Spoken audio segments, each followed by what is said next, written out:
Hello everyone, this is Jay and I'd like to show you a few more examples involving the power rule. These examples will be a little more challenging than the previous video, but we're building upon the same concepts. Okay, so using the power rule, and we're going to use and demonstrate how we do that for a more complicated expression. This expression has three variables, m, n, and p. They're all raised to a different power and they're in parentheses, and we're going to use the power rule to raise everything in the parentheses to the third power. Notice the leading coefficient of 7 that's in front. Okay, so the exponent applies to all four terms, the 2, the m, the n, and the p variables when we go and raise it to the third power. So doing that, we raise each one separately.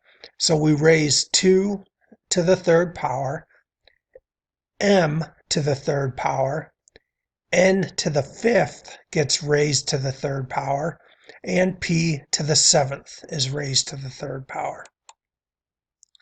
2 to the third is just 8.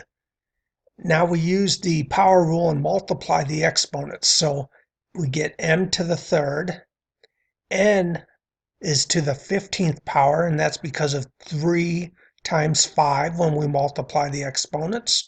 And similarly, p is raised to the 21st power. Now we're almost done. Just one last step. Notice the 7 in front. We can multiply that by the coefficient of 8, and we get 56, and we keep everything else the same. And this is our final answer. We've simplified using the power rule. Okay, let's look at one more example. This one involves signs, so let's look and be careful with how we work with the signs. Notice on this one, we're going to apply the power rule. So we have 4 and 5 as the exponents. The minus 3, or 3 in the parentheses, is raised to the fourth. So what we do here is we factor out a minus, or a -1, and we just keep it in front of the problem.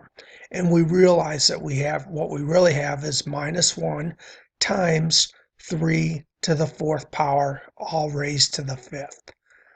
Now if we apply the power rule and raise -1 to the fifth power, that just stays -1. You can try it with a calculator. Anytime you have -1 or a -1 and you raise it to an odd power, you will get that same number, -1.